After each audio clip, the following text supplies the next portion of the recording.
Tahimik ang silid. Ang tanging tunog ay ang banayad na pagkaluskos ng mga papel habang binubuklat ni Joran ang mga dokumento sa kanyang mesa. The city outside had begun to settle, the noise of the day giving way to the hum of the night.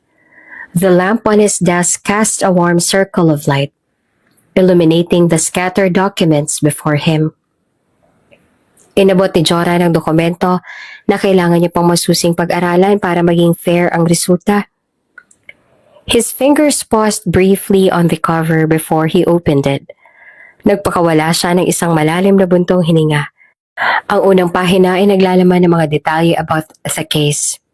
The charges, the accused, the complainant. Let's see what we have here. Bulong niya sa kanyang sarili. Inabot niya rin ang tasa ng kape na pinatimpla niya kanina habang ang mga mata ay nakatuon sa binabasa. Finip niya sa sumunod na page at ang kanyang mga mata ay agad na natuon sa pangalan ng accused. Alma Santos. Sandali siyang natikilan. Bumilis ang tibok ng kanyang puso. At tumagal din ang titig niya sa pangalan na iyon. Alma Santos. Parehong pangalan ng babaeng matagal na panahon niya nang hindi nakikita. The coincidence seemed too strong to ignore. Bahagya siyang umiling. Sinubukan na mag-focus pero hindi siya makapag-concentrate. It couldn't be. Could it? Bulong niya sa kanyang sarili. Mariin siyang lumanok. Ang puso niya ay mabilis ang pagtipok na para bang ayaw na rin itong kumalma. Pinilit niya na mag-focus sa pagbabasa at pag-scan ng details na kailangan niyang matandaan. Alma Santos, 65. Charged with the theft of a necklace belonging to the governor's wife. The narrative was straightforward, caught with a stolen item in her bag. May kung anong parte kay Joran na nagsasabi na huwag niyang paniwalaan ang kanyang mga nabasa, ngunit alam niya naman na hindi niya maaaring sundin ang kanyang nararamdaman. Dahil isa siyang judge, isang kilala at pinagkakatiwalaang judge. Flinip niya pa ulit ang pahina and he was searching for something more, something that would confirm or dispel the uneasy feeling gnawing at him.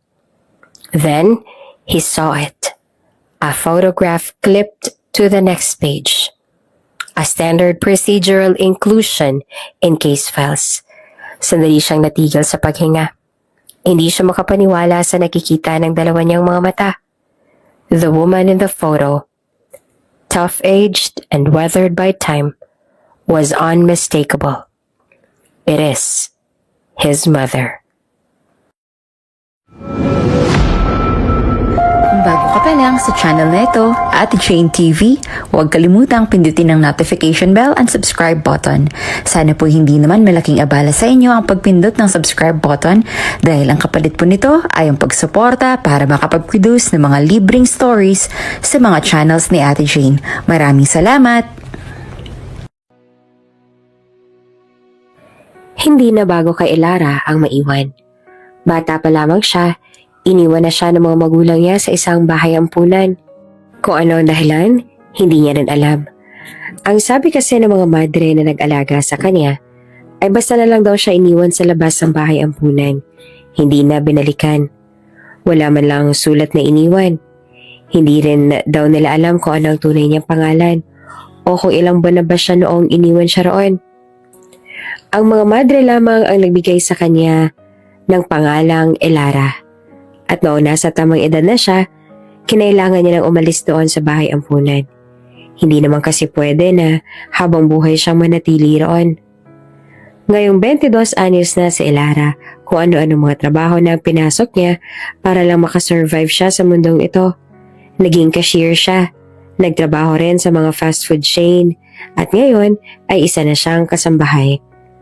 Mahigit 1 taon na siya namamasukan bilang kasambahay sa pamilyang Arroyo. Dahil sanay maiwan at laging mag-isa, talaga namang pinahahalagahan niya ang lahat ng tao na kapaligid sa kanya. Kahit nabihira na siya na makatagpo ng dapat niyang pahalagahan. Ngunit kahit na pinapahalagahan niya ang lahat ng taong dumadaan sa buhay niya, inihanda niya rin ang kanyang sarili sa pag-alis nila.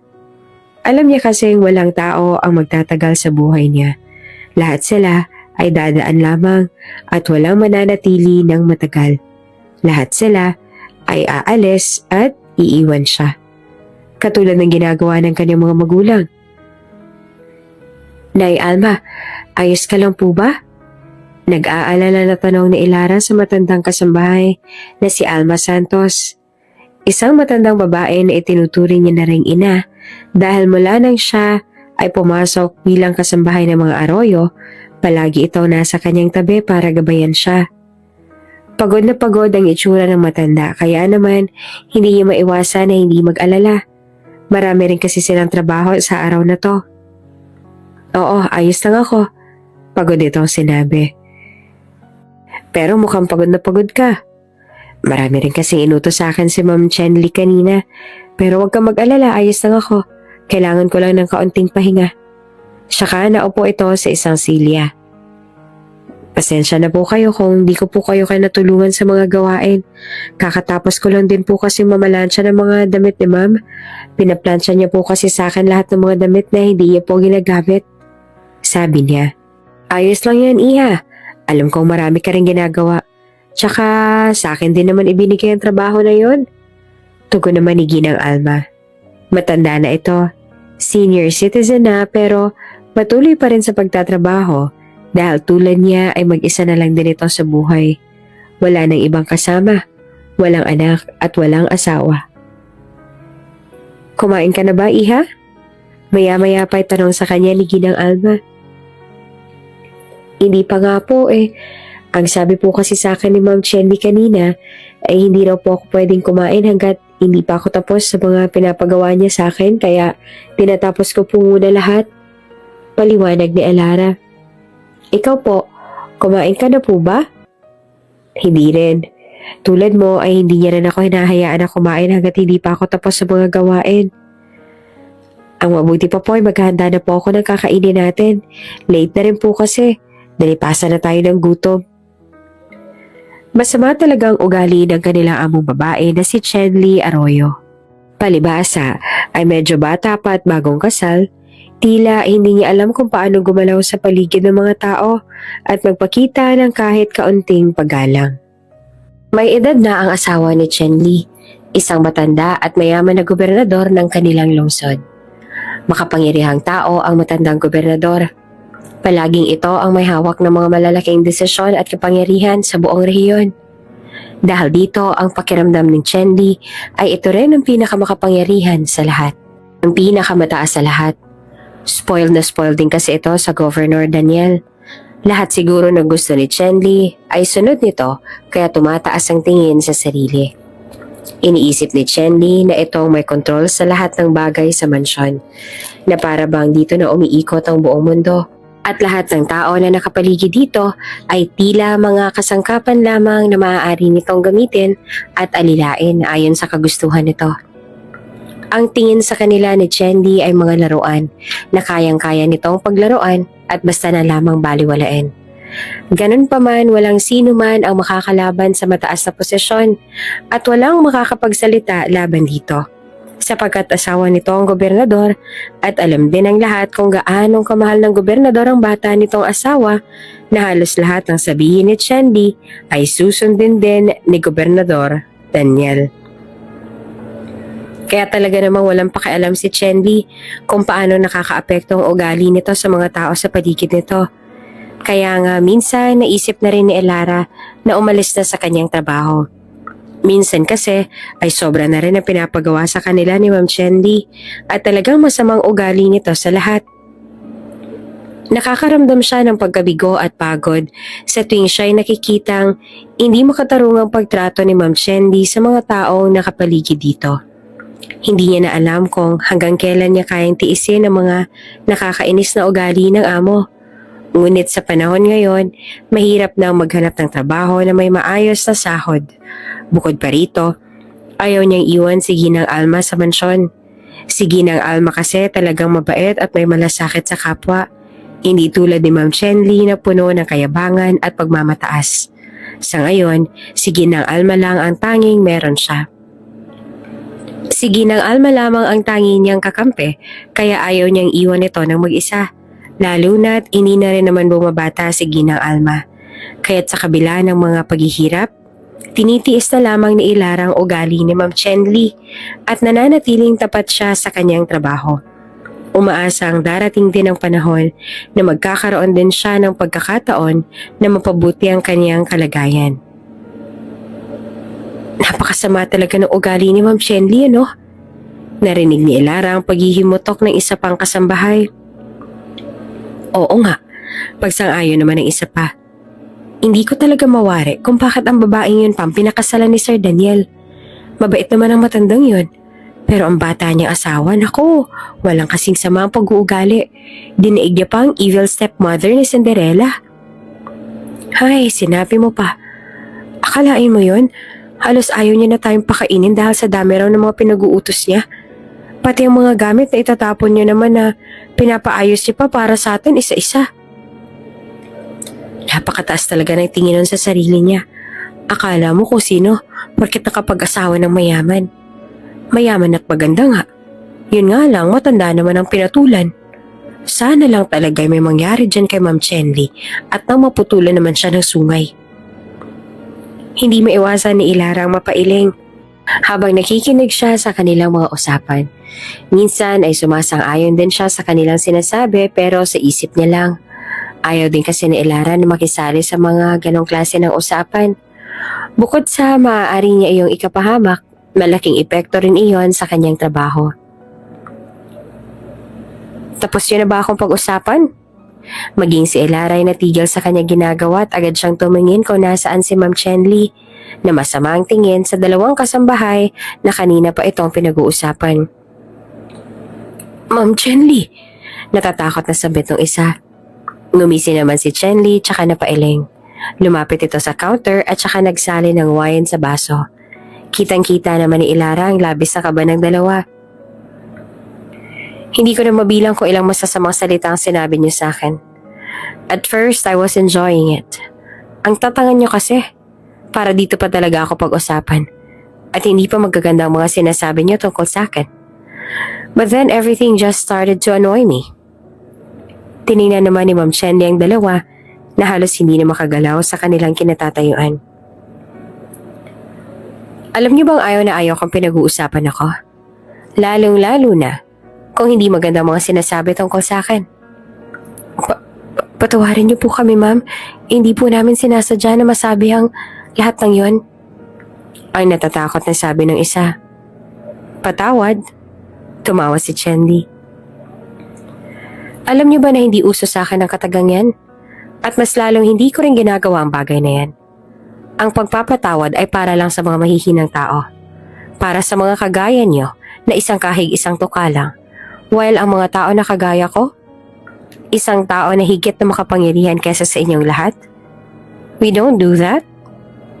Nagulat si Ilara nang biglang may humawak sa kanyang pulso. Nang tiningnan niya kung sino ang humawak sa kanya, nakita niya si Ginang Alma na hinila siya palayo roon. Mabuti na lang hindi ka napansin ni Ma'am Chenli. Tsaka ko na pag nakita ka niya, idadamay ka rin niya sa dalawang yon. Kahit wala ka namang kasalanan at wala ka rin sinasabi na masama tungkol sa kanya. Sabi ni Ginang Alma noong makalayo na sila. Salamat po, Nay. Nawala po kasi sa isip ko na hindi pala ako pwede magtagal doon. Naawa lang talaga ako sa dalawa kasi alam ko may point din naman ang mga sinasabi nila. Paliwanag niya. Iyon na nga, Iha. Nakakaawa ang dalawa, ngunit kahit sa ang anggulo mo naman tingnan, sila pa rin ang may pagkakamali. Isa pa si Ma'am Chenli, ang boss natin, kaya siya ang dapat natin nasundin. Pahayag naman ni Ginang Alma. Sa susunod, pag may pinapagalitan siyang katulong, umalis ka kaagad para hindi ka madamay. Ayoko mapahama ka. Tas lalong ayoko rin na mawalan ka ng trabaho. Mabagal naman siyang tumango. Opo. Ang mabuti pa ay bumalik ka na sa mga gawain mo. Kapag may nag-uusap ng mga kasambahay ng kung ano-ano tungkol kay Ma'am Chenli, huwag ka makikisali sa kanila. Ayoko madamay ka sa ganoon. Tumango naman siya at sinunod niya pang payo nito sa kanya. Bumalik na siya sa kanyang gawain. Pagsapit ng gabi ay sandali roon siyang tumambay sa balcony. Nilalanghap niya ang sariwang simoy ng hangin. Dumating din si Ginang Alma at sinamahan na siya nito roon. Nagbalat pa ito ng mansanas para sa kanya. Alam kasi nito na mas madali siyang nakakatulog kapag may laman ang kanyang sikmura. Siya nga pala, Iha, matanong ko lang. Wala ka ba talagang balak na hanapin ang tunay mong mga magulang? Seryosong tanong sa kanya ni Ginang Alma. Wala po. Bakit naman? Iniwan po nila ako. Kaya bakit ko po sila hahanapin? Sa tingin ko po, magiging useless lang ang paghahanap ko sa kanila. Paliwanag niya sa seryosong tinig. Hindi mo ba ibig silang makita at makilala? Hindi rin po. Hindi nga nila ako binigyan ng pangalan para makilala rin nila ako. Kung ayaw po nila sa akin, ayos lang po yun sa akin. Tsaka sa tingin ko mas mabuti nga na ganito na lang kasi hindi ako masasaktan. Baka pagkakilala ko sa kanila, mamuo lang sa puso kong puot at hinanakit ko sa kanila. Niya, tsaka tumanaw ulit sila sa malayo. Okay na po ako sa buhay ko. Talagang natanggap mo nang wala sila. Makahulugan na sabi ni Ginang Alma. Matagal ko na pong tanggap yun. Ang sagot naman ni Elara. Ikaw po pala, Nay. Balak mo pa rin bang hanapin kung nasaan ang anak mo ngayon? Hindi naman talaga dapat na mag-isa sa buhay si Ginang Alma dahil ayon dito ay may anak daw itong lalaki subalit nawala matapos ang may naganap na sunog sa dati nilang tinitirhan. Mula raw noon ay hindi na nakita ni Ginang Alma ang anak nito. Sa kabila ng nangyari, naniniwala pa rin si Ginang Alma na buhay pa ang anak nito. Na nakaligtas ito mula sa sunog at may pag-asa pa na magkita muli silang dalawa. Sa katunayan ay napapahanga nga si Elara kay Ginang Alma dahil hindi talaga ito sinuko sa paghahanap sa anak nito. Kung siguro ay siya ang nasa posisyon nito, ay tsak na matagal niya nang tinanggap na baka ay namatay na nga sa sunog ang anak nito. Oo naman, hindi ako titigil hanggat hindi ko siya nahahanap. Sa tingin niyo po ba mahahanap po pa siya? Tanong niya pang muli. Tumingin sa kanya si Ginang Alma at saka ngumiti ito ng bahagya. Oo naman, malaking tiwala ako nasa tabi-tabi lang ang anak ko at magkikita pa kaming dalawa. Alam at ramdam ko na buhay pa siya. Sana nga po ay mahanap mo na siya, Nay. Sana nga, Iha. Sana nga ay hayaan na ng langit na magtagpo ang landas sa aming dalawa. Gusto ko sana na bago man lang ako mawala sa mundong to, ay makita at makasama ko ulit ang aking anak. Pagaman walang kasiguraduhan, punong-puno pa rin ang pag-asa si Ginang Alma na muli nitong makikita ang makakasama ang kanyang anak. Naniniwala rin kasi siya na hindi bingi ang Diyos sa mga panalangin niya. Dahil ganoon naman talaga, hindi ba? Ika nga nila, hindi naman natutulog ang Diyos at mas lalong hindi ito bingi sa ating mga panalangin. Baka balang araw, gumawa ng paraan ng tadhana para muling pagtagpuin ang landas silang dalawa. Isang tahimik na araw habang abala si Ginang Alma sa kanyang mga gawain sa mansyon at nililinis ang second floor, nakarinig siya ng mga mahinang daing na nagmumula sa isang silid sa isang guest room. Ang guest room na iyon ay bihira lamang na gamitin kaya nakakapagtaka na may mga tao sa loob gayon sa pagkakaalam ni Ginang Alma ay wala namang bisita ang mga Arroyo ngayon. Hindi rin kasi siya inutusan na linisin ang ikalawang palapag kaya marahil ay walang alam ng mga nasa loob na naglilinis siya. Sino naman kaya nasa loob? Naging sunod-sunod pa ang ungol at mga pagdaing na narinig niya. Tila may nangyayaring hindi pangkaraniwan. At agad siyang nakaramdam ng kakaibang pagkabahala. Tumigil siya sandali. Iniisip kung anong uri ng insidente ang maaaring maganap sa loob ng silid. Ang mga daing na iyon ay tila nagmumula sa isang babae. Sa mga sandaling iyon, sumagi agad sa isip niya na maaari ay may ginagawa na hindi magandang mga kasambahay doon at kapag nalaman iyon ng kanilang boss, tsak na hindi na nila magugustuhan iyon.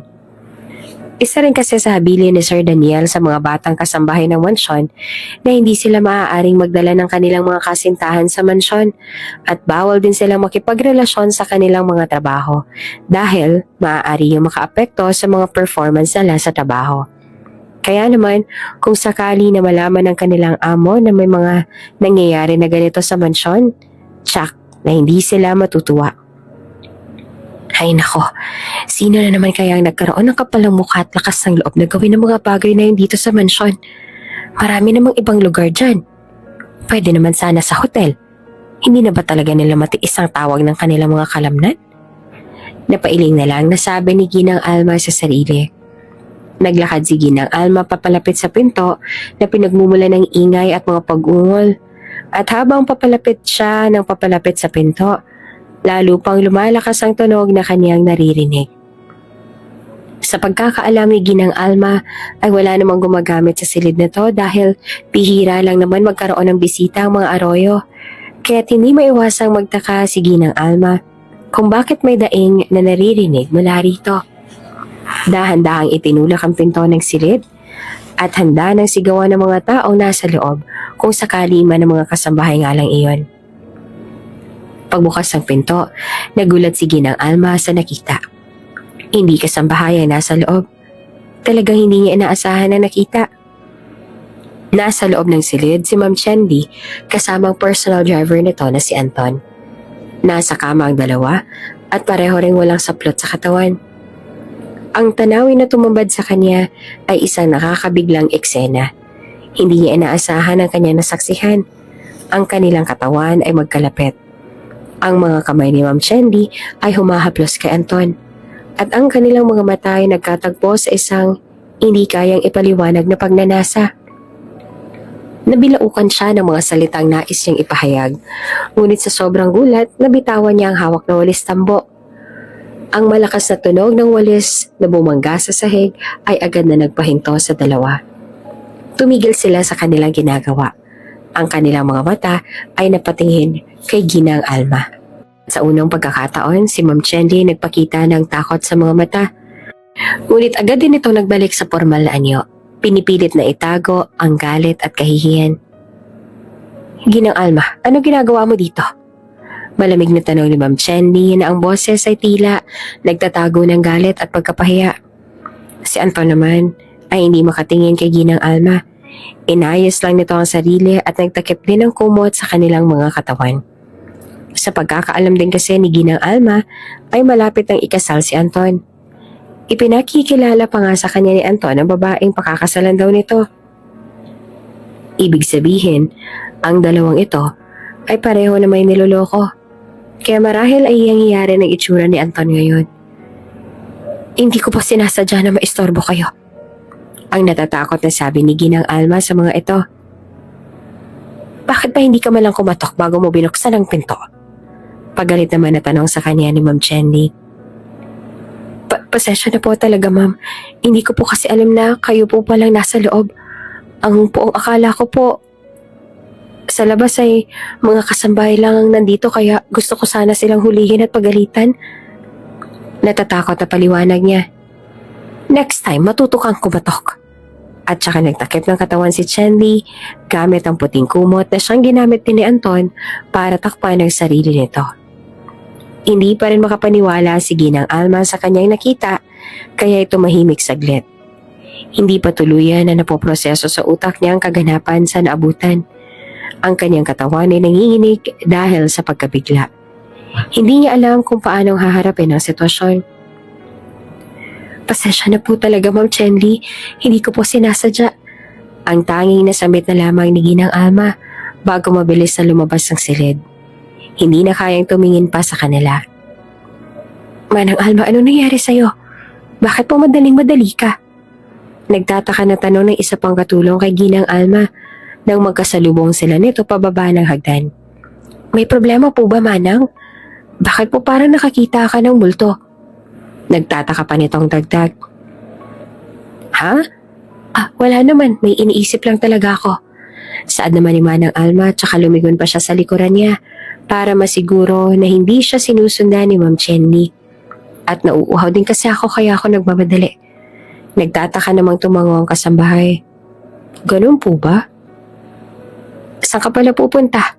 Tanong ni Ginang Alma. Maglilinis lang po sana ako ng mga guest room sa taas. Pinag-uutos po kasi ni Sir Daniel sa akin dahil may mga bisita po ata siyang darating. Ako na lamang ang maglilinis mamaya. Huwag mo nang abalahin na yung sarili na gawin yan. Bahagya naman nagtakang katulong dahil sa kanyang sinabi. Sigurado ka po ba? Oo, wala na rin naman kasi akong gagawin mamaya at alam ko na marami ka pang ibang trabaho. Tumango ang kasambahay. Kung gano'n ay maraming salamat po, Manang Alma. Tatapusin ko na po ang paglalaba ko. Nauna nang bumaba ng hagdan ng kasambahay at si Manang Alma ay tumigil ng ilang sandali. Pinagmasdan niya lang ang katulong na maglakad palayo bago siya lumingon muli sa kanyang likuran. Hindi niya maaaring hayaan na umakyat ang kasambahay sa ikalawang palapag. Dahil baka makita rin nito kung ano nakita niya kanina. Natatakot siya sa kung anong kayang gawin nila ni Chenli. Isang malalim na buntong hininga ang kanyang pinakawalan bago nagpatuloy sa pagbaba sa hagdan. Chenli, anong gagawin natin ngayon? Ang nag-aalala na tanong ni Anton kay Chenli na abala sa pagbibihis. What? Nilingon ni Chenli ang kalaguyo. Paano kung isumbong tayo na matandang yun sa asawa mo? Hindi niya gagawin yun, Anton. Nakita mo naman ang reaksyon niya kanina, di ba? Hindi ba? Takot na takot siya? Tsaka kung hindi siya maglalakas loob na sabihin sa aking asawa nakita niya. Nagbuntong hininga naman ng malalim si Anton. Huwag tayong magpakasiguro, Chenli. Matagal na siyang nagtatrabaho kay Sir Daniel. Bago ka pa man maging asawa ni Sir Daniel, kasambahay na siya dito sa mansyon. Ibig sabihin ay mas tapat siya sa asawa mo kaysa sayo. Hindi na rin ako magugulat kung ibubunyag niya ang totoo at ayoko mangyari yon. Ayoko masira kami ni Helga. Ayokong iuro niya magiging kasal namin dahil dito. Biglang naglaho ang ngiti sa labi ni Chenli matapos mabanggit ni Anton ang tungkol sa pakakasalan nito, si Helga. Bakit? Mas pipiliin mo ba si Helga kaysa sa akin? Tanong ni Chenli sabay nilingon muli si Anton na agad naman na nag-iba ng ekspresyon.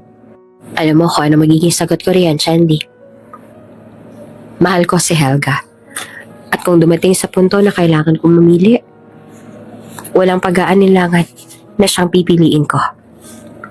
Diretso naman ang sagot ni Anton. Hindi ba't ito rin naman ang napagkasundoan natin noon? Iniwan ni Chenli ang tingin. Lumipas ang ilang segundo bago siya sumagot. Huwag kang mag-alala.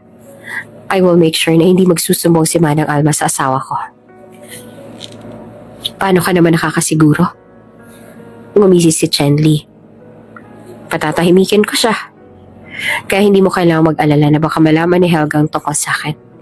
Hindi kayo masisira ng fiancé mo. Siguraduhin mo lang, Chenli. Ayokong iwanan niya ako. Hindi ko makakaya. Napairap naman si Chenli sa sinabi nito, pero tumango pa rin kalaunan. Si Anton din ang naunang lumabas ng silid. Naiwan doon si Chenli na malalim na lamang na napabuntong hininga. Samantalang, hindi na talaga mawala sa isip ni Ginang Alma ang nakita niya sa silid. Ilang araw na nagdaan pero hindi pa rin siya mapakali. Laging bumabalik sa kanyang alaala ang eksena kung paano niyakap ni Ma'am Chenli si Anton at ang hindi mapailiwanag na tensyon na sumabog sa silid. Ang kanilang mga mata, puno ng lihim at ang hindi kayang itagong damdamin, ay patuloy na umiikot sa kanyang isipan. Naaawa si Ginang Alma para kay Helga, ang babaeng pakakasalan ni Anton dahil napakalaki ng tiwala nito kay Anton. Higit sa lahat ay naaawa rin siya para kay Sir Daniel. Matagal na siyang naninilbihan sa governor at noong walang-wala siya, ito ang nagbigay sa kanya ng panibagong pagkakataon. Ito ang nagbigay sa kanya ng bagong trabaho para makapagsimula siyang muli.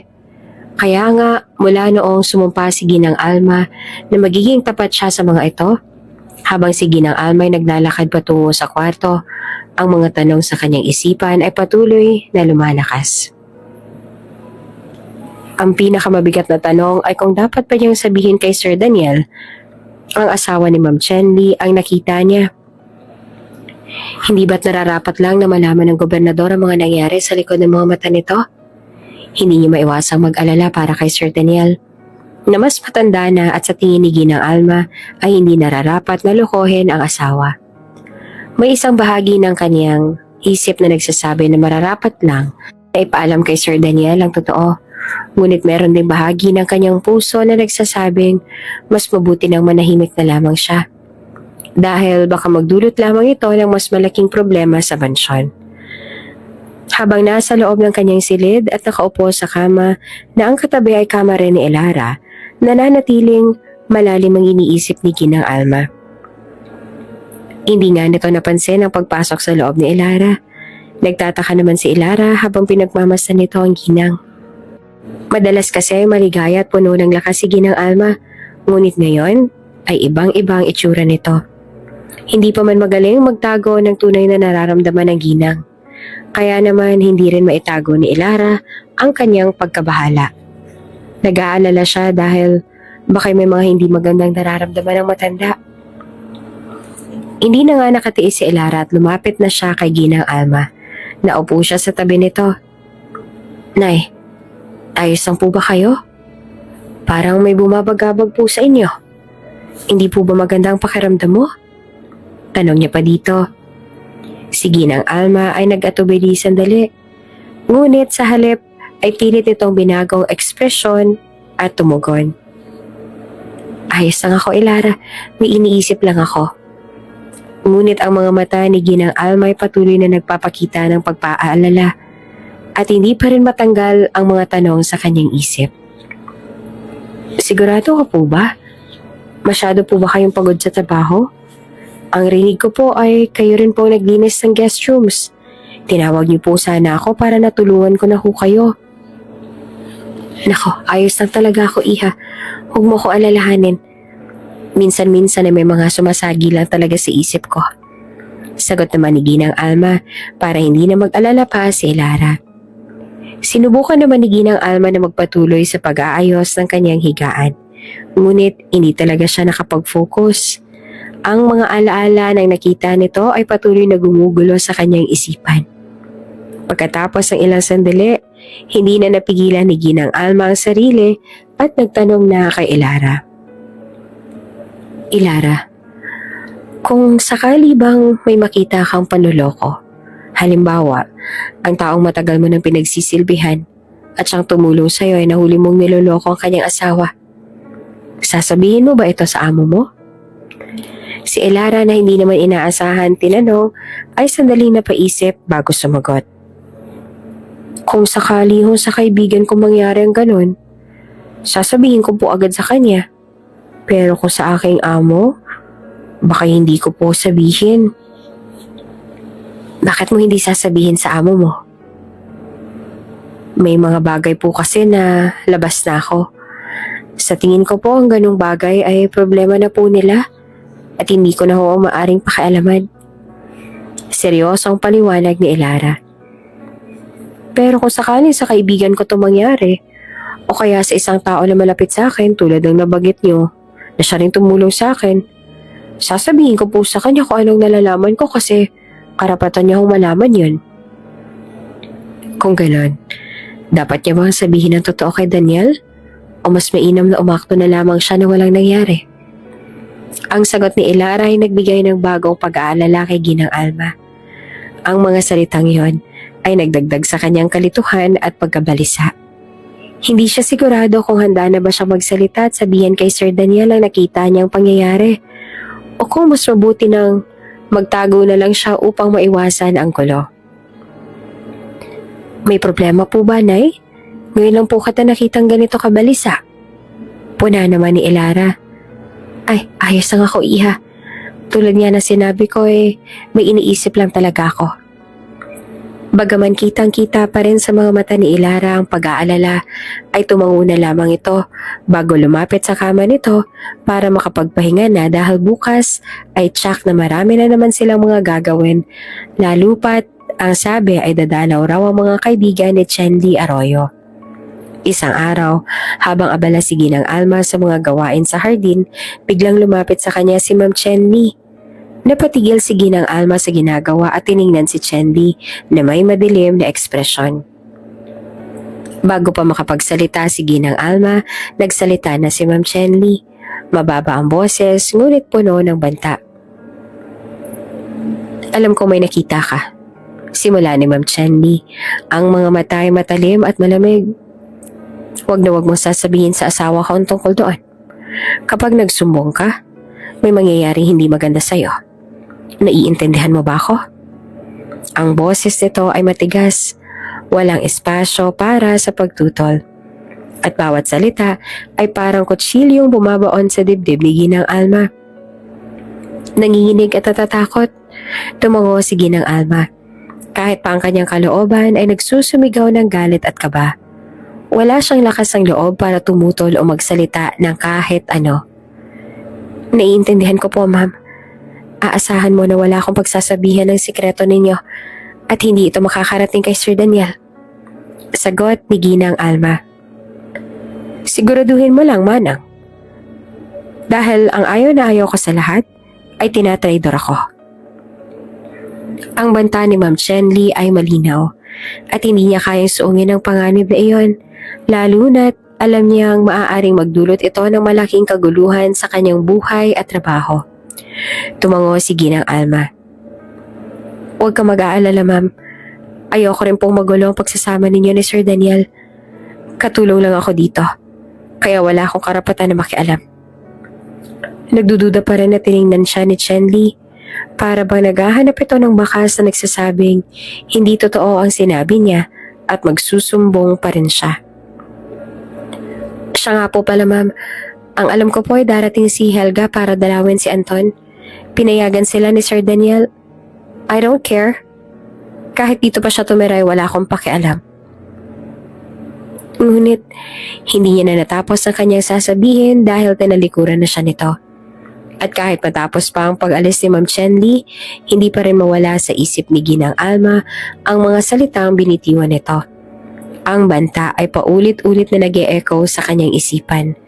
Nakaramdam siya ng takot at pagkabahala, lalo na nung umuwi na si Sir Daniel, ang asawa ni Ma'am Chenly. Si Ma'am Chenly ay laging nakabantay sa kanya. Bawat galaw niya ay sinusundan ng mga mata nito na para bang nag-aabang ng pagkakataon na magkamali siya o magsalita ng kahit ano tungkol sa nakita niya.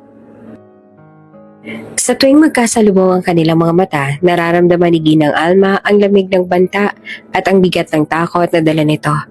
Hindi na siya makagalaw ng malaya sa loob ng mansyon at ang bawat hakbang ay puno ng kaba na bakay may masamang mangyari kung sakaling matuklasan ni Sir Daniel ang kanilang sekreto. Lalo pang bumibigat ang kalooban ni Ginang Alma sa bawat araw na lumilipas.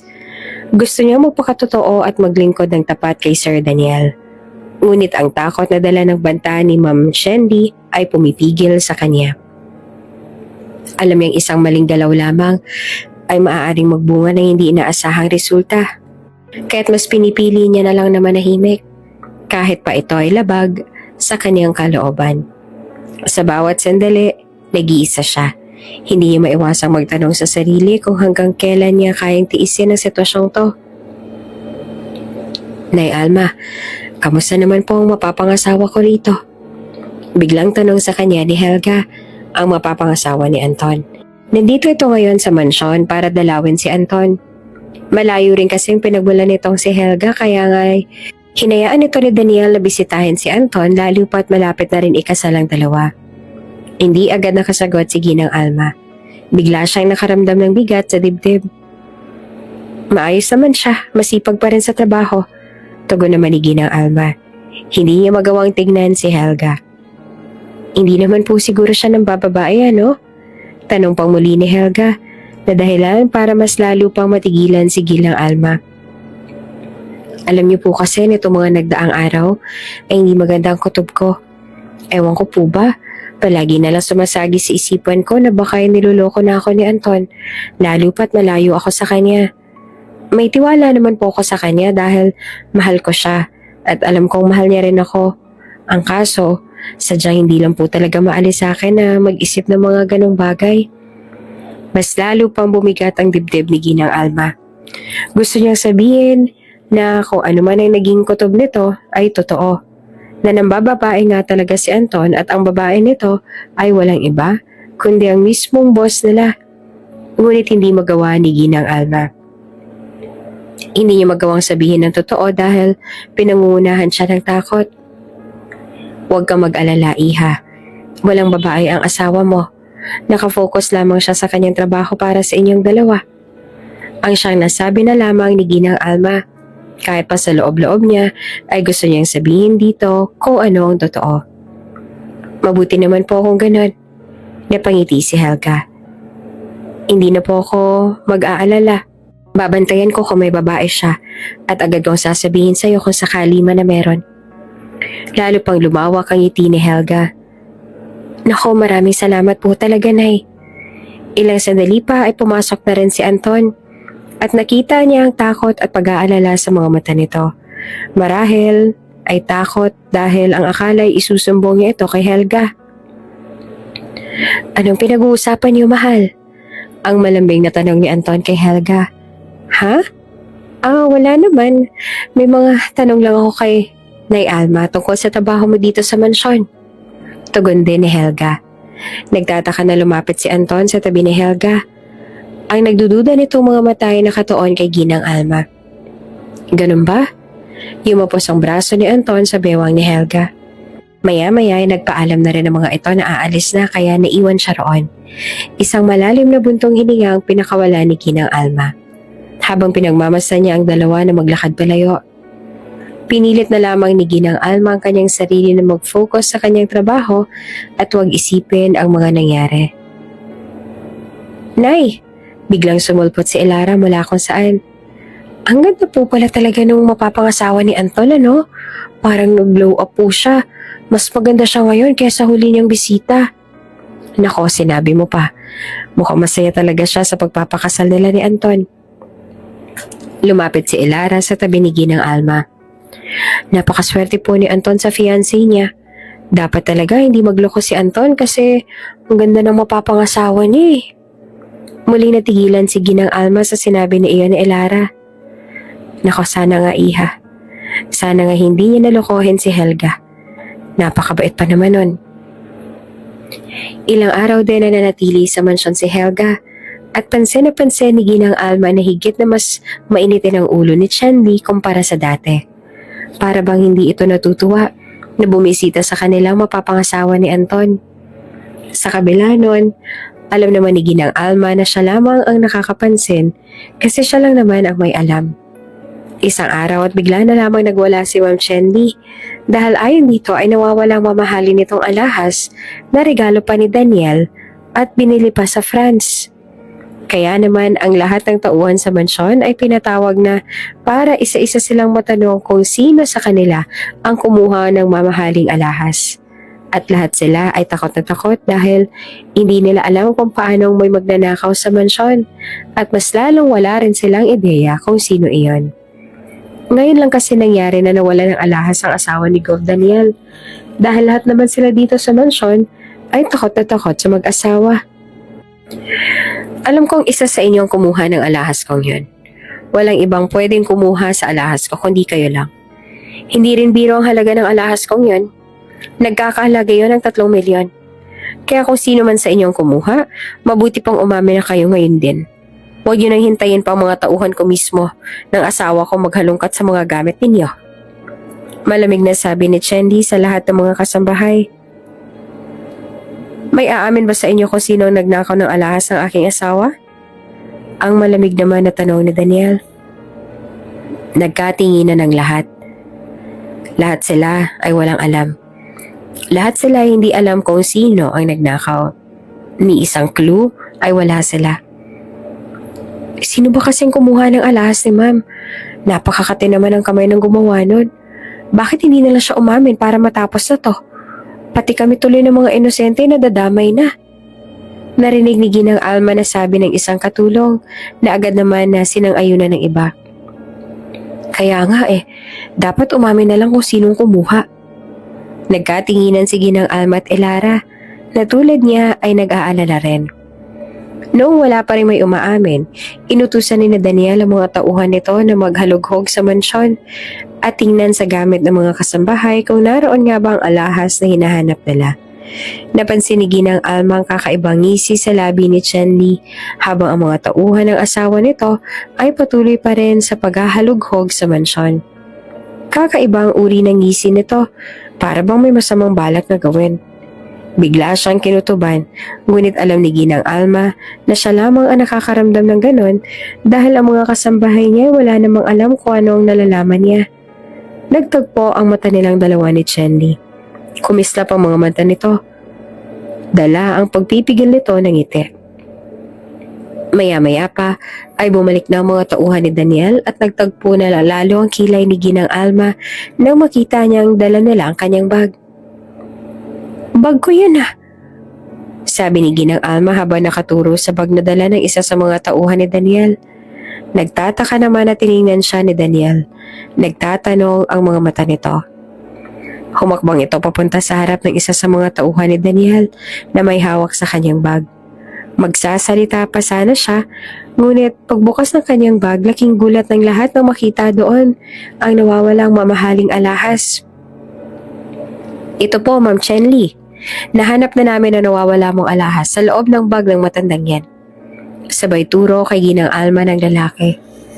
Nag-init ang dugo ni Ma'am Chenli at ang mukha nito ay napuno ng galit. Si Elara naman ay hindi makapaniwala dahil alam nitong hindi magagawa ni Manang Alma ang ganong bagay. Matagal nang kilala ni Elara ang matandang katulong at alam niya rin kung gaanong kabuting tao si Manang Alma. Alam niyang tapat talaga ito sa trabaho nito. "Magnanakaw ka pala, Manang Alma. Hindi ako makapaniwala sa iyo. Pinagkatiwalaan kita. Pero ito palang gagawin mo? After ka namin bigyan ng maayos sa trabaho ay ito pa talagang igaganti niyo sa akin? I can't believe this. Pagnanakawan mo pa talaga ako? Hindi pa ba sapat ang pagiging mabait sa'yo ng asawa ko para magawa mo ito? Nakulangan ka pa ba sa sahod mo, ha?" Sigaw ni Chenli. Hindi na napigilang ipakita ang matinding galit. Si Ginang Alma naman na halos hindi makapaniwala sa nangyari ay napatungo, nanginginig sa kaba at pagkagulat. Hindi po totoo yan, Ma'am Chenli. Hindi ko po ninakaw ang alahas ninyo. Wala po akong kinalaman dito." Paulit-ulit niyang itinatanggi ang paratang, ngunit walang nakikinig sa kanyang paliwanag. Ang mga mata ng lahat ay puno ng pagdududa at kahit siya ay nahihirapang ipagtanggol ang sarili. "Mahirap lang ako, oo. Pero hindi ko magagawa na magnakaw. Nagkakamali kayo. May nag-frame up lang sa akin kaya napunta sa bag ko ang alahas na yan. Hindi ko kaya magnakaw. Hindi ko magagawa yun." "Huwag ka na magsinungaling, Manang Alma. Huling-huli ka na nga eh. Itatanggi mo pa? Tinanggap ka namin dito sa mansyon na may buong tiwala. Tapos ito ang igaganti mo sa amin?" Tanong ni Chenli. Ang boses ay puno ng hinanakit at galit. Si Governor Daniel naman na kanina pa tahimik na nagmamasid ay nagpakita ng matinding galit sa mukha. "Walang lugar para sa magnanakaw sa bahay na to," sabi ni Daniel sa mariin at galit na tono. "Kahit matagal ka nang naninilbihan sa akin, Ginang Alma, hindi ko pa rin palalampasin ang ginawa mong to. Ipapakulong ka namin at haharapin mong hustisya." Ang mga salitang yon ni Governor Daniel ay parang isang matinding hampas sa dibdib ni Ginang Alma. Hindi siya makapaniwala sa mga nangyayari. Paulit-ulit niyang sinasabi na wala siyang kinalaman sa pagkawala ng alahas, na hindi niya naman talaga ninakaw yon at may naglagay lang nun sa kanyang bag, ngunit walang naniwala sa kanya maliban kay Elara na hindi rin alam kung ano ang dapat na gawin. Ang bigat ng paratang ay parang isang malaking bundok na nakapatong sa kanyang balikat at wala siyang magawa kundi tanggapin ang masakit na realidad na hindi siya kayang paniwalaan ng mga taong pinaglilingkuran niya ng matapat sa loob ng mahabang panahon. Bago padalhin ni Ginang Alma ang mga tauhan ng seguridad, nakiusap siya na makausap si Elara ng ilang saglit. Si Elara na hindi maitagong pag-aalala ay agad na lumapit. Lumayo sila upang wala ring ibang makarinig sa sasabihin niya kay Elara. Malalim ang paghinga ni Ginang Alma at halatang pigil ang kanyang luha habang kinakausap si Elara. Elara, nagsimula si Ginang Alma nang mahina at nanginginig ang kanyang boses. Hindi ako magnanakaw. Wala akong kinalaman sa pagkawala ng alahas na yon. Pinalabas lamang nila ako ng may kasalanan dahil natatakot si Ma'am Jenny na sabihin ko kay Sir Daniel ang totoo. Naguluhan si Elara at napakunot ang noo. Ano pong totoo, Nay Alma? Tanong nito. Halatang gusto nitong maintindihan ang sinasabi ng matanda. Tumitig si Ginang Alma kay Elara. Elara, alam ko ang tungkol sa lihim ni Ma'am Shenley. Alam kong may kabit siya. At ang mismong driver niya, si Anton. Ang kanyang kasiping. Nahuli ko sila si Akto. At yun ang dahilan kung bakit nila ako pinagbibintangan ngayon. Gusto niyang patahimikan ako para hindi ko maisiwalat ang nalalaman ko kay Sir Daniel. Nagulat si Elara sa narinig. Hindi niya inaasahan ang ganitong revelasyon mula kay Ginang Alma. Nay Alma, totoo ba ang lahat ng to? Tanong niya. Ang kanyang boses ay puno ng pagkabigla, ngunit nananatiling mahinahon. Tumango si Ginang Alma at ang kanyang mga mata ay nagmisulang humihingi ng tulong. Oo, Elara. Alam ko mahirap paniwalaan pero ito ang totoo. Pakiusap, maniwala ka sa akin. Wala akong ninanakaw. Ginagawa nila ito para patahimikin ako. Isang matinding damdamin ng malasakit ang bumalot kay Elara. Hindi siya makapaniwala sa kasamaan ng mga pangyayari. Ngunit sa kabila ng lahat, alam niyang kailangang tulungan si Ginang Alma. Ginang Alma, nangangako ako hindi kita pababayaan. Gagawin kong lahat para matulungan kang makalaya. Hindi kita hahayaang makulong sa kasalanan hindi mo naman ginawa. Pangako ni Elara. Nagkaroon ng kaunting pag-asa sa puso ni Ginang Alma sa kabila ng mabigat na sitwasyon. Kahit papaano, alam niyang may kakampi siya at si Elara ang magiging susi para ipaglaban siya. Maraming salamat, Iha. Buong pusong sabi naman ni Ginang Alma. Tulungan mo po kami, swear. Wala po talagang kasalanan ng Nanay Alma ko. Pinagbibintangan lang po siya. Miss, matibay ang patunay nila na ninakaw nga ng nanay mo ang alahas ng asawa ni Governor. Wala na tayong magagawa riyan. Tsak na magiging guilty ang hatol sa kanya ng husgado. Tugon naman ang kaniyang abogado. Ngunit nagsasabi po ako ng totoo. Wala po talagang kasalanan ng nanay ko. Idinidiin lang po siya dito kasi takot po ang asawa ni Gov na magsumbong si Nanay Alma sa kung ano man ang malalaman niya. Iyon po ang tunay na dahilan ni Ma'am Shenley. Kaya po niya name up si Nanay Alma. Paliwanag niya. May patunay ka ba sa sinasabi mong yan? Kapag may patunay ka, yan ay maaari tayong magkaroon ng laban. Sandali siya na tumahimik. Wala siyang sapat na patunay. Hindi niya alam kung saan siya kukuha ng patunay, ngunit alam niya na nagsasabi ng totoo si Nay Alma. Kaya naman gagawin niya ang lahat para lang matulungan ito. Wala pa akong hawak na patunay sa ngayon, pero swear to God, nagsasabi ako ng totoo at gagawin ko ang lahat para makakuha ko ng patunay. Tumango sa kanyang abogado. Sige, bumalik ka dito kapag may hawak ka ng patunay. Determinado namang tumango si Elara. Nangako pa siya sa abogado na babalik siyang may dalang mga patunay. Sa kabilang banda naman ay seryoso na naglalakad sa courthouse si Joran. Nakasunod sa likuran nito ang assistant niyang si Mark na kanina pang may dinidiscuss. About the Baxter case, Judge Joran, sabi ni Mark tsaka flinip ito ang dala na dokumento. The defense is arguing that the evidence was improperly obtained. They're planning to file a motion to suppress it. Bahagyang tumango si Joran na ang tingin ay nakatuon pa rin sa kanyang harapan. Oops! May break muna. Gusto mo bang ma-shoutout dito sa channel ni Ate Jane? Mag-comment lang ng lesson you learned from the latest story uploaded. Dahil pipili kami ng isang best comment of the day para i-shoutout sa susunod na upload.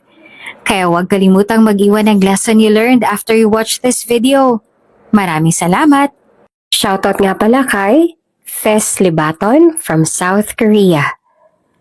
Salamat sa pakikinig. Hanggang sa muli.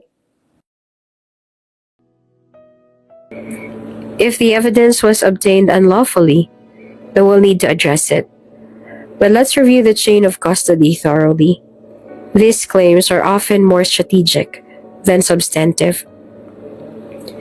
Si Joran ang tipo ng tao na sobrang hardworking at talaga namang seryoso rin sa kanyang trabaho. Kaya sa lahat ng pagkakataon, halos lagi na lamang ito nagtatrabaho. I'll compile the chain of custody documents for your review this afternoon. Ani ni Mark. Good. We should also prepare for the possibility of... Hindi natapos si Joran ang sasabihin nang bigla na lamang may bumangga sa kanya. Isang babae na madaling-madali na hindi man lang tumingin sa daanan. Sa sandaling bumangga ito sa kanya ay kusa rin na kumilos ang kanyang mga kamay para steady at hindi tuluyan na mawala ang balanse. His gaze falling upon a woman with striking features, deep, expressive eyes, and dark hair that fell in loose waves around her face. Pasensya na po, kaagad na sabi ng babae na bumangga sa kanya. Hindi ko po kasi kayo nakita agad, hindi ko po sinasadya. Hindi naman agad nakasagot si Joran. His usually sharp mind caught off guard by her presence. Ilang sandaling animo ay tumigil sa pag-inog ang mundo niya. Nakatitig lamang siya sa inosenteng mukha ng babaeng nakabangga niya. Iyon lamang ang unang pagkakataon sa buhay ni Joran na parang sandali siyang nawala sa kanyang sarili habang nakatingin siya sa isang babae. Siya kasi yung tipo na mahirap talagang nabihag. Madalas kasi focus lang siya sa pag-aaral at trabaho. Ayaw niya sa mga distraction, kaya ni minsan ay hindi niya tinuon ang atensyon sa isang babae. Iyon nga marahil ang dahilan kaya isa siya sa pinakabatang judge sa courthouse. Magaling din at talaga namang pinagkakatiwalaan. It's alright. Ang naisatinig na lang ni Joran. His voice was softer than he intended. The woman clutched her purse tighter, her cheeks tinged with a faint blush as she met his gaze. There was a moment of silence. Nagtitigan lamang sila ng matagal na para bang may nababasa sila na kung ano man ang kanilang mga mata. Naputo lamang ang kanilang titigan nang tumikim si Mark na takang-taka rin sa nasaksihan. Para kasi nakasaksi ito ng pang K-drama. Judge Joran, should we continue? Wika ni Mark na tila nanunodyo sa tinig. Kumurap si Joran. Tila nawala na ng epekto ang spell. Inayos niya rin ang posture niya bago sumagot. Of course, Joran said, turning his attention back to the woman. Are you alright, miss? Agad naman na tumangong babae. Her words tumbling out in a rush. Ayos lang po ako, sir. Pasensya na po ulit. Hindi ko talaga sinasadya na babangga ka. No harm done. Sagot niya at ngumiti rin siya ng bahagya. Take care. Ngumiti rin sa kanyang dalaga, ngunit makikita sa mga mata na may gusto pa itong sabihin sa kanya, pero pinili na lang na itikom ang bibig at nag-step aside para makadaan na sila. Tumuloy na rin siya ng lakad, ngunit hindi tulad kanina ay mas mabagal na ang hakbang niya. Si Mark naman ay sinabayan ng lakad ni Joran, at ang ngisi sa labi nito hindi pa rin nawawala. Seems the courthouse isn't the only place where unexpected encounters can happen. He equipped. Sinulya pa naman ni Joran ang assistant at nang aasar pang komendat sa kanya. Let's focus on the Baxter case, shall we? Mark chuckled. Dapat kasi tinanong mo na kung anong pangalan, sir. Panunodyo pa nito sa kanya. Sinulya pa ulit ito ni Joran. What? Yung babae kanina, sir. Tinanong mo na dapat ang pangalan niya. Bakit ko naman gagawin yon? Halata naman na interesado ko sa kanya, sir eh. Naroon pa rin ang labis sa panunodyo sa tono ng boses nito. I'm not. Maagap niya namang tanggi kaya ngumisi lalo si Mark sabay tango. Sure, sabi mo yan, sir eh. Hinayaan na lamang ito ni Joran at saka tumuloy na rin siya ng lakad. Ngunit bago siya pumasok sa loob ng kanyang opisina, ay may narinig siyang mga pag-uusap kung kaya'y sandali nakuha ang kanyang atensyon. Takang-taka na lumapit si Mark sa kanyang tabi at nilingon din kung saan siya nakatingin. Narinig kasi ni Joran ang isang pamilyar na pangalan mula sa mga nag-uusap. Kaya naman ay agad siyang natigilan dahil sa tuwing naririnig niya ang pangalan na iyon, ay napapahinto talaga siya. Sir Joran, hindi ka pa ba papasok sa opisina? Tanong ni Mark kaya napabali ang atensyon nito. Papasok na, may tinitingnan lang ako. Saan niya bago tuluyan na biniksan ng pinto at saka pumasok na siya sa loob. Nagbilin pa siya sa assistant na wag muna siyang abalahin kung hindi naman importante dahil sa gusto niya muna mag-focus sa gagawin niya. At sa totoo lang, ay may isa pa siyang dahilan kaya ayaw niyang magpaistorbo. Bigla na lamang kasing bumigat ang dardarama ni Joran matapos niyang marinig ang isang pamilyar na pangalan na iyon. Malinis at tahimik ang opisina ni Joran with shelves lined up with legal texts and a desk cluttered with files and notes. Ang sikat ng palubog na araw ay pumasok sa loob ng bintana.